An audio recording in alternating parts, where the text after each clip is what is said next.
Coming up today on Pennsylvania Newsmakers, Can You Hear Me Now? Over-the-counter hearing aids are now available for millions of Americans suffering from hearing loss. But first, we're going to talk about shipping your packages during this holiday season. Scammers are out there to get you. We'll have that for you next on Newsmakers. Welcome to the fast-paced and unrehearsed weekly discussion featuring the leaders who help shape your world. Join us as we address the issues that impact you each and every day. This is Pennsylvania Newsmakers. And now, here's your host, Terry Madonna. Welcome, everyone. I'm Brian Roche, sitting in today for my friend Terry Madonna. Today, we're going to be talking about holiday shipping scams and your mail. It's very important during the holiday season. Of course, we're all ordering things online. As a matter of fact, I saw a statistic recently that showed that 76% of Americans are going to be ordering something online and having it shipped to their home. So today, joining me is Christiana, Kasian, who is a postal inspector, U.S. Postal Inspection Service. We're going to talk about getting your packages to your doorway safely. But first, I'm going to start with you, telling everybody what the Postal Inspection Service is. What do you folks have to do with the delivery of mail on a day-to-day basis? Or more specifically, what don't you have to do with the daily mail delivery? Okay, sure. So the United States Postal Inspection Service is a federal law enforcement agency, and we are tasked with investigating dangerous and criminal misuse of the mail. So examples of things that we investigate are mail fraud, mail theft, identity theft, prohibited mailings. We also investigate robberies and assaults on carriers, as well as burglaries or attacks on postal facilities. Are a lot of consumers, are a lot of citizens surprised that you folks even exist out there? Yes, I do hear that quite frequently. However, we do make a best effort to get out, let people know who we are, what we do, and if people are interested in learning more about the United States Postal Inspection Service, they can look us up online. Our website is USPIS.gov. Now, again, you don't have much of anything to do with the daily delivery of mail to my house, correct? Correct. We do not deliver the mail. We also don't deal with the customer service issues. We are federal law enforcement agents. So you're investigating whether or not someone is detouring my mail, sending it to the wrong place, or using the Postal Service to commit a scam or an act of criminality, shall we say? Yes. What is the penalty for mail fraud? I talk to people about this a lot. Mail fraud is a lot more serious than people realize, isn't it? It is. It is a very serious crime, and fraudsters can end up getting up to 20 years in jail, depending on the case. 20 years, really? Correct. Why, and then what is the penalty? There's a financial penalty as well, isn't there? There is, and it's up to about $250,000, but it really depends on the case, how much of a case we can build, how many defendants, and what the victim count is, and what the victim's losses are. Now, you're centered here in the Harrisburg area here in South Central PA, yes. But the reach of the USPIS goes like your specific office goes well beyond this particular area, doesn't it? Yes, we have United States postal inspectors across the United States. We also have a few sitting abroad to help with international investigations. Mail theft. That is becoming a more serious problem with each passing day. I follow this every single day. How often is this happening? Where is this happening? And how is it happening? Correct. So mail theft does occur. It occurs here in central Pennsylvania. It happens across the country. We do get reports, and before I forget to say it, it is very important for victims of mail theft to report it, not only to the local police departments, but also to the Postal Inspection Service. We can't help investigate these crimes if we don't know about them. And let's be specific. What is mail theft? I mean, I've seen videos of actors literally going into a blue postal box and pulling the mail out. Yes, that is a part of mail theft. Mail theft could also be someone driving through a neighborhood and taking mail out of residential mailboxes. It could also be porch pirates. I'm sure everyone has heard the term porch pirates. We'll get to them in a few minutes. Thank you. But what do they do? What are they looking for when they're trying to steal the mail out of the mailbox? I heard, well, I know of check washing. Explain what they do when they try to steal that mail. Certainly. So what these mail thieves are looking for: cash, checks, money orders, credit cards, debit cards, and gift cards, or personal identifying information. And specifically, check washing is what you mentioned. People look for checks, and they alter those checks to show a new payee, or they alter it to show a new dollar amount, and then they deposit them, sometimes in their own accounts, but a lot of times in collaborators' accounts. So we're not going to talk about how they do it. We don't want to give anybody any ideas, but they actually change the the dollar amount that's on the check? They can, yes. That must be quite an elaborate process. It is a process, but the mail thieves and the fraudsters are getting very good at what they do. So it is important for people to pay attention to their financial statements, review them, and if you think that something is up, please reach out to your financial institution immediately. We have 30 seconds in this segment. Postal carriers have also been, unfortunately, attacked across the country, haven't they? Yes. And what do? They go after their keys? There are many reasons why carriers can be attacked, for instance, keys.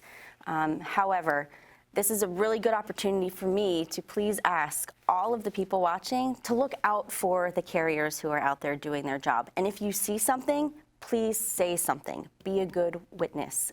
Very good. Okay, well, speaking of carriers delivering packages on the way during this holiday season. We'll talk about that when we come back.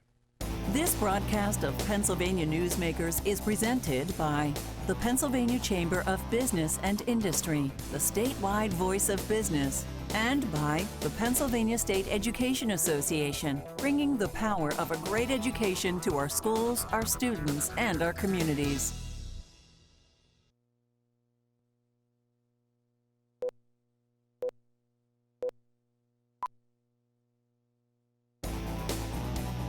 This broadcast of Pennsylvania Newsmakers is brought to you by the Pennsylvania Highway Information Association, the go-to source to learn about transportation projects and issues.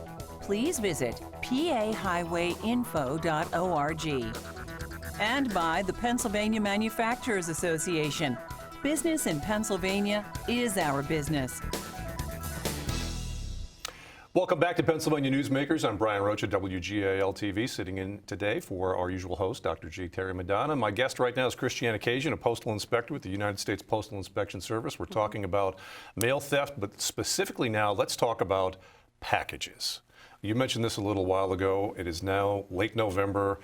People ordering things online. As I said earlier, I read a statistic recently that 76% of people expect to order something online and have it delivered to their home. So I'm going to you, the expert. What do I need to do to protect those packages? You mentioned yourself porch pirates earlier. It's a phrase that the media has latched onto. Yes. It's amusing, but it's not really that funny in the end, is it? No, not for the victims. So porch piracy is a crime of opportunity. And what I first recommend is customers who are expecting a package to be delivered, try to get to that package as soon as possible. I know that people work, they can't always be there to accept a package. So if they have a trusted friend, relative, or neighbor who can go and pick up a package when they know it's delivered, that's always a great idea. Additionally, giving your delivery person a place to put a package that's not in direct eyesight from the road or from a sidewalk is always a good idea. It can be as simple as something as a plant that the carrier can put the package behind. I've heard of informed delivery. Does that work in this particular case with a large package? Yes, an informed delivery, for those who aren't aware, please feel free to go onto the Postal Service website. But essentially it's a service, a free service, that the Postal Service provides where customers receive an email daily with what they are to receive the mail on that day. It gives them an idea as to what packages or pieces of mail to look out for. So we're talking about this on the increase, Christiana, and how much has it increased in the last few years? Do you have statistics that you can share with us? Off the cuff, I don't have any statistics, but porch piracy does occur, especially around the holidays. And keep an eye out not only for yourself, but for your neighbors as well. What if I see someone following a postal or any other delivery vehicle? That's usually a sign that something's going wrong. It is a sign, and please, if you see that happening and you think something's not right, your gut's telling you something's going on, please feel free to call 911, as well as the Postal Inspection Service. We have a large territory, so we're not able to get out to different communities very fast. That's why the local police are always the best first call. Is there anything else I can do when I'm ordering a package to make sure that I can follow that from point A to my front door? Certainly. So if you are tracking it through the Postal Service, and if you realize that you're going to be away on a day that your package is supposed to be delivered, you have the option of going online and requesting a mail hold for not only your mail, but for packages. And you can also have a package delivered on a different day. if that works for you better. If you do a mail hold, then you can go to the post office and actually pick it up? Yes. Are you familiar with these text message scams that are circulating, claiming to be from the U.S. Postal Service or any other? And Yes. What are they after there? What are they trying to tell you to do? Usually they're trying to lead you to a nefarious website or get personal information. It's never a good idea to click on any of those links, and a lot of the time the Postal Service is not going to be sending you text messages. If you sign up for a service, you'll be receiving emails. But if you ever do have questions about something that you receive, you are always free to call the Postal Inspection Service and we'll assist you. And I always advise consumers to, if you order something, make sure that you keep the tracking information so you can follow it right to the end. Absolutely. All right, so I'm sure you're gearing up for a busy holiday season. We thank you for joining us today, Thank you. Christiana Kasian with the United States Postal Inspection Service. Keep our mail protected, okay? We will. All right, thank you, Christiana. Coming up next, we're going to be talking about hearing aids. Consumers across the country can now buy hearing aids over the counter. It's a big deal for consumers who could save a lot of money. We're back after this.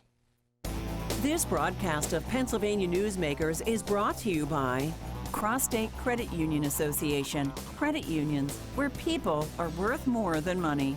To find a credit union that is right for you, go to ibelong.org. And by the Energy Association of Pennsylvania, Pennsylvania's energy information source.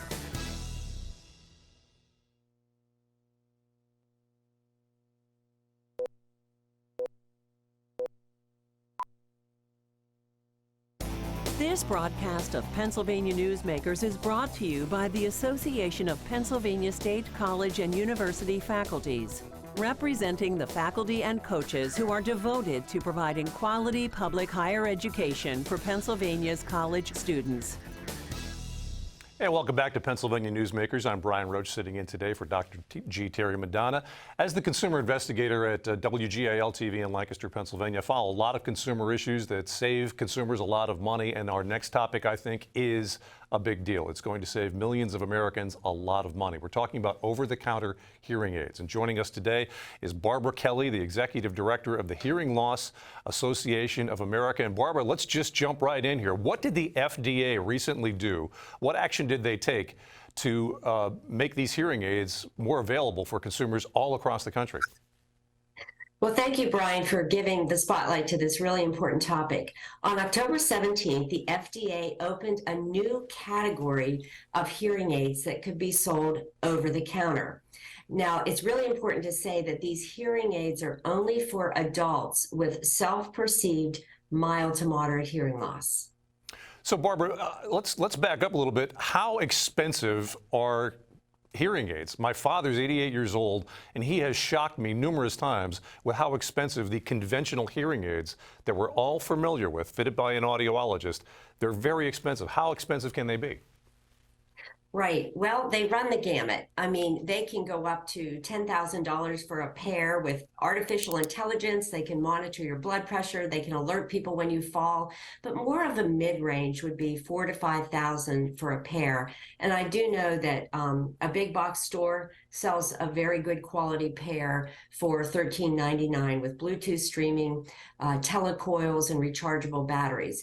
But it's really important to note there's the over-the-counter category now as one pathway to care, and the other way is like your father has, is a prescription hearing aids.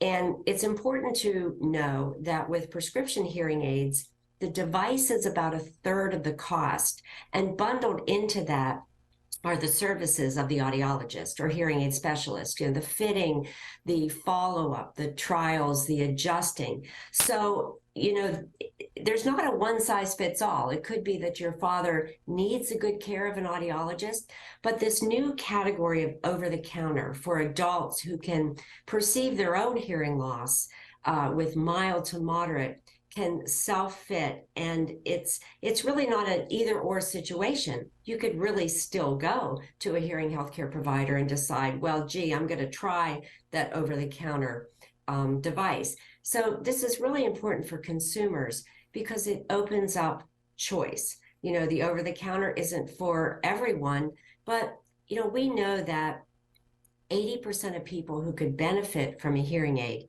don't get one. And we can go into the reasons later, but this could be that first step that gets them into amplification and some hearing help sooner rather than later. Barbara, let me backtrack a little bit to that decision made by the FDA. I have to imagine that that was years in the making. A lot of consumers probably voiced their concerns over the expense of these hearing aids over many, many years. Right, and it wasn't just cost. Our organization, the Hearing Loss Association of America, has fought for years for affordable and accessible hearing health care. So in 2016, the National Academies of Sciences, Engineering, and Medicine came out with a report, and our organization was the only consumer group sponsor of that report for affordable and accessible hearing health care for adults. And one of the recommendations that NASA made was for the FDA to open up this new category of over-the-counter hearing devices. And the FDA was very enthusiastic about doing that, but in order for that recommendation to have teeth, we needed national legislation. So HLAA, along with a lot of other consumer organizations, advocated for the Over-the-Counter Hearing Aid Act of 2017, which is signed into law. And it took 3 years, well, actually more than that, till this October 2022, for the FDA to write the rules, put them out to all the groups, have us all look at them and comment on them, and truly open this category up of over-the-counter devices. So it has taken many years, but we're really excited about it. So when we come back from a break, we're going to talk about what you should look for when you are going shopping for a hearing aid. And actually, we're going to talk about as well how available they are right now. Newsmakers returns right after this break. This broadcast of Pennsylvania Newsmakers is brought to you by the Pennsylvania Medical Society. Inspired physicians committed to the good health of Pennsylvanians and the advancement of the practice of medicine.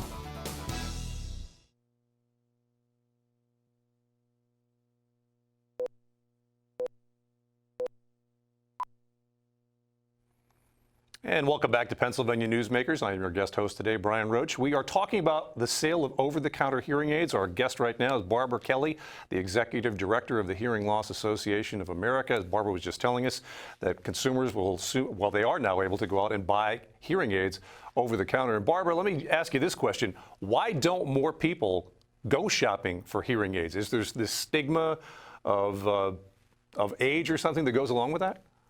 Oh, there sure is, Brian. There's a number of reasons. One of them could be cost, because we know that seniors typically, as people age, they age into hearing loss, but that doesn't mean that only seniors have hearing loss. But Medicare does not cover hearing aids. So sometimes it's cost. Some insurance coverage is available, but it's spotty. Also, accessibility. With the former model of care, there was one model of care which worked for many years, which was you had to go to an audiologist or a hearing instrument specialist, and sometimes that was a barrier, but that's been removed with over-the-counter hearing aids. And another is stigma. Some people associate it just with growing older, but that's not necessarily always the case. So as you said earlier, this decision was just made last month in October. Has the market been flooded now with over-the-counter hearing aids, or are we seeing them slowly evolve into the consumer marketplace? Well, I think a little bit of both, and it's important to just keep emphasizing that over-the-counter hearing aids are only for adults with mild to moderate hearing loss that's self-perceived. There have been some products come on the market as of October 17th, and we know that the market still has to play out. There are some devices on the market that don't look like traditional hearing aids. They're more like electronics, like earbuds that you would adjust with an app on your phone. And these are running into $1,000, close to $2,000. And we really are hopeful that the cost will come down and become more affordable. There are some products online. I think it's fair to say that if you see something for $19.99, it's probably, not going to be a quality product. So this is a really confusing time for consumers, and the market still has to play out. We see a lot of electronic companies getting into this space, like Sony is already in there. So, Barbara, I might be your perfect consumer here. My wife teases me all the time that I may need hearing aids. So should I, if I should say I have a self-perceived problem and I want to go shopping, help me shop for a hearing aid. What should I be asking for? What should I be looking for? What should I know before I step up to the counter? Sure thing, Brian. And it's a good thing to also admit, hearing health is so much a part of overall wellness. It keeps us on the job, it keeps us fit, it keeps our minds going, it keeps us in relationship. And I think another reason where the over-the-counter market might be really good is somebody with a mild to moderate hearing loss might not be ready to wear hearing aids 8 hours a day, 7 days a week. You might need a little situational hearing, maybe at work, around the conference table, or maybe at home. So if you start going shopping, the important thing to do is read the box. First of all, the box has to say that it's an over-the-counter hearing aid, and that means that it meets the regulations of the FDA. It's also important to know, do you need something else to make that hearing device work? For example, a smartphone. I'm really comfortable fiddling with an app on a smartphone, but maybe if you're an older person, you're not, or maybe you don't have a smartphone. So it's important to know what it takes to operate that. Also, we really stress, make sure there's a return policy. The FDA did not mandate a return policy, but if a manufacturer is giving one, it has to be noted on the box. And, hearing aids take a little bit of time to get accustomed to because, your brain has to adjust. All of a sudden, all these sounds are being amplified. It's not like putting on a pair of glasses. Typically, we put on a pair of glasses, and most often, right away if those glasses are working. Your vision is corrected and you see really well. Hearing aids and hearing loss are not always like that. There's just not one size fits all. So they should read the box, make sure it says over-the-counter hearing aids, make sure there's a return policy, and see if there's something else that you need to use with that device to make it work. Barbara, we have about 90 seconds. The one thing I did want to ask you, could these hearing aids have some kind of volume control? Yes, they have to have volume control on them. That is also one of the regulations by the FDA. And if you need more shopping tips or need a little bit more that I'm providing here, you can go to our website at hearingloss.org/OTC. Barbara, we now have 1 minute left. Is this going to change the hearing aid market, or has it already changed the hearing aid market overall? I think it's going to change over the long run. It just opened up. There's a lot of consumer confusion. I think I've talked to some audiologists who want to be able to help people with an over-the-counter device, for a fee, of course, fee for service, and maybe unbundle their prices. Some audiologists I know are going to start carrying over-the-counter devices, but the business model has been long set in stone for how people get hearing health care. Okay. So it's going to need some time to open up and play out. Barbara Kelley, the Executive Director of the Hearing Loss Association of America, thank you for joining us today, and thank you for watching Newsmakers.